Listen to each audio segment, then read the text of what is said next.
What's up, YouTube? Listen, family, in today's video, I want to share with you the 7 things your bank don't want you to know.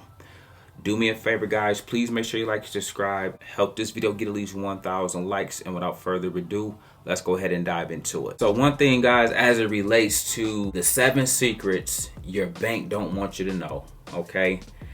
Listen to this story, guys. My money, one of my stories, if you guys never heard me speak around the country, and I have various talks I give because I can go down through there on a variety of things, okay?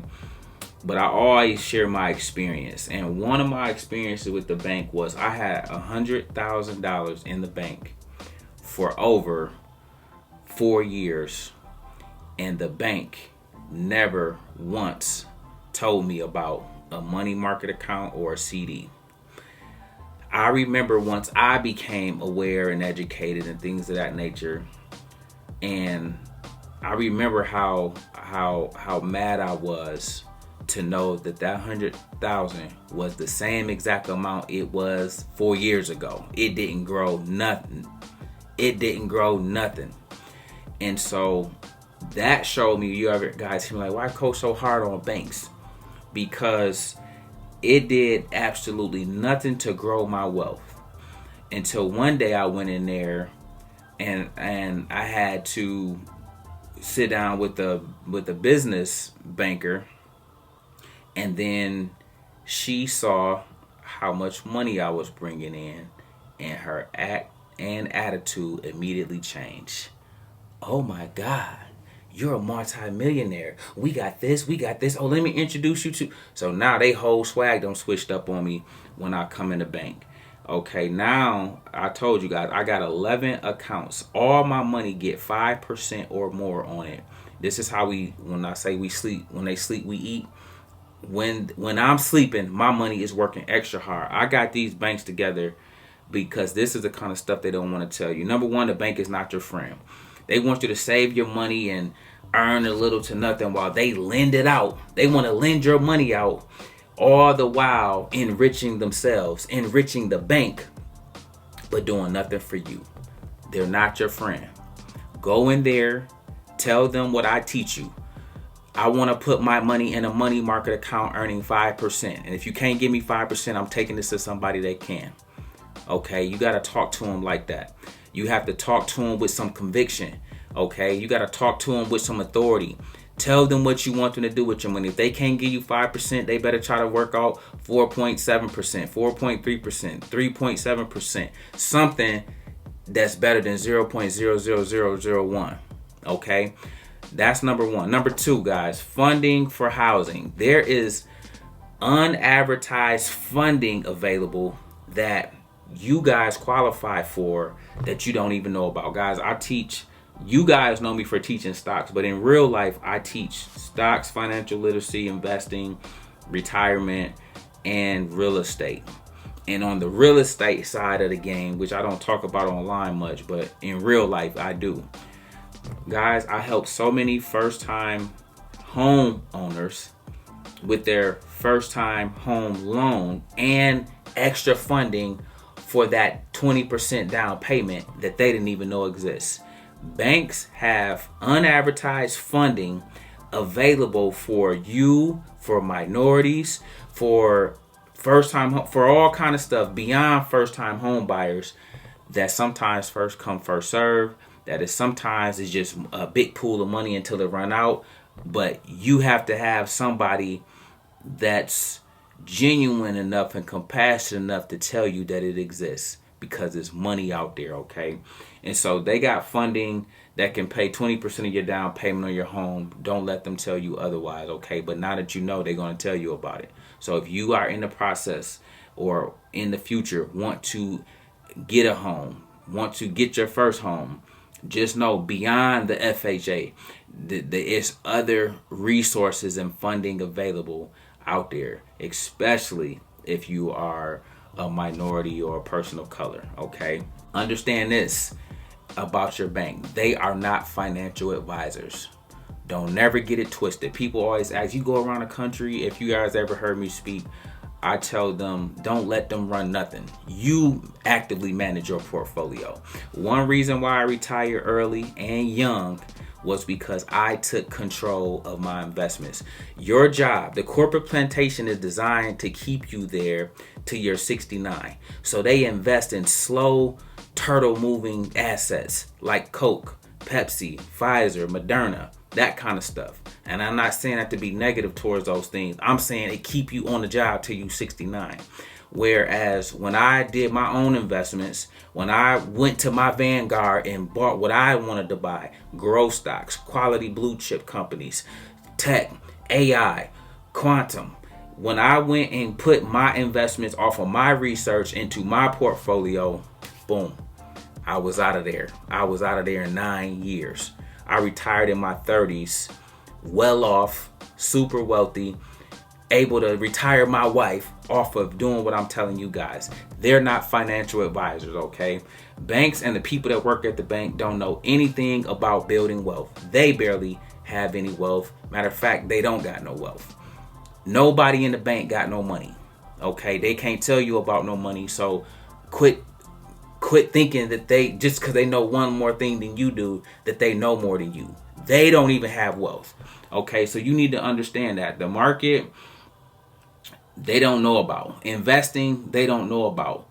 Learn to actively manage your own investments. Learn to put your money in Fidelity. Learn to buy the stocks you want to buy, that you know, like, and love, that you've researched, that you have done the fundamentals on. Learn to invest. Learn to trade. Learn to buy ETFs.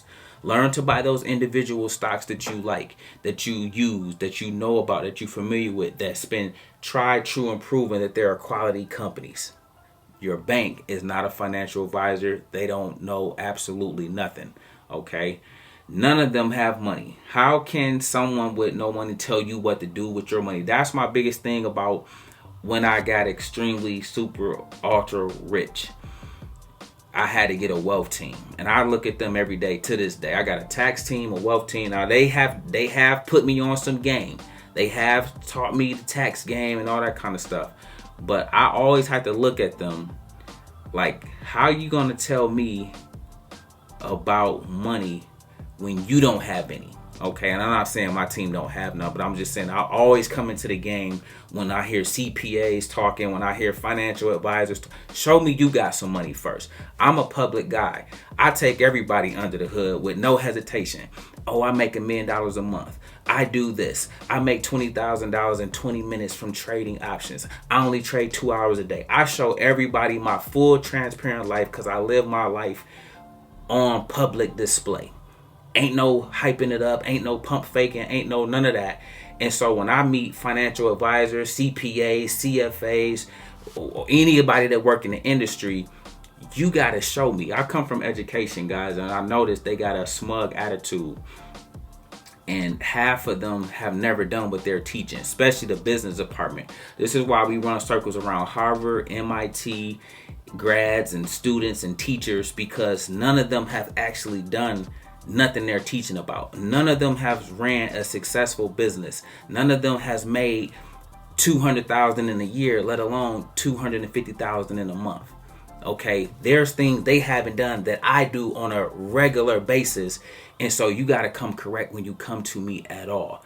So when I think about the bank and the secrets they don't want you to know, none of them have money. So be very leery of what they're trying to tell you about money. Most likely they're going to try to make you play it safe. They're going to try to make you play it cool because they don't know what to tell you at that advanced 1% level like I can tell you. Okay, and I keep it pretty bland and generic online because I'm not a financial advisor. I'm somebody that really do this. I'm somebody that done it for myself. I'm somebody that done it for my wife.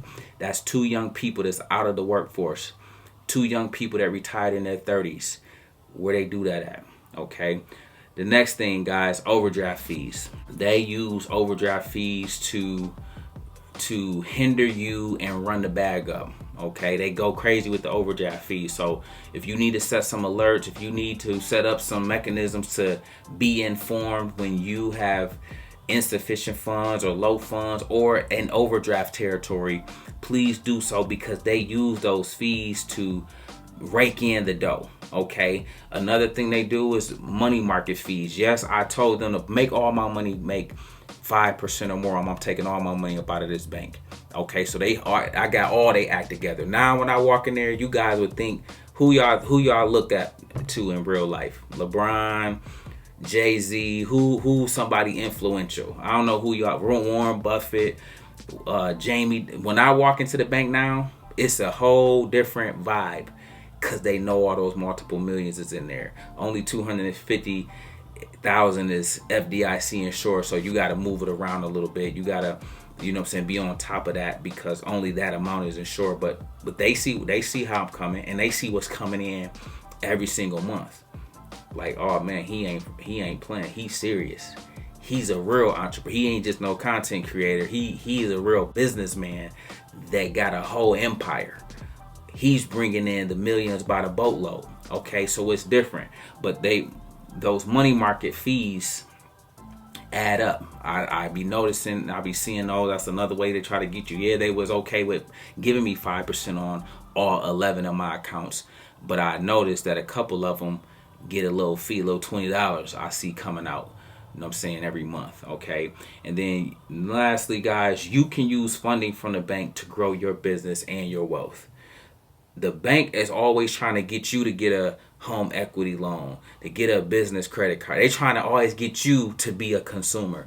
Guys, you can flip the script. You can use the bank to get funding for your business. You can use the bank to grow your own individual wealth. Okay, guys, there's so many things out there that you got to open your mind to and expand your thoughts around, because if you are willing to listen, the information is out there.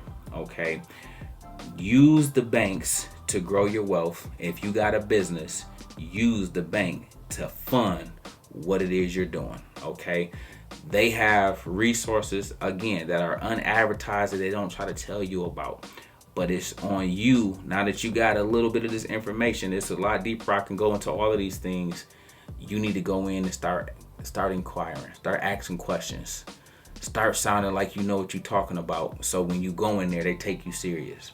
Okay, I had to get the banks all the way together. So, and I'm an investor, guys, so I really don't like to deal with the banks, but all my money, all of my army of dollar bills is working for me. As I often say when I'm speaking around the country, the one thing I love about money, it don't need a sick day, a off day, a mental health day, a vacation day.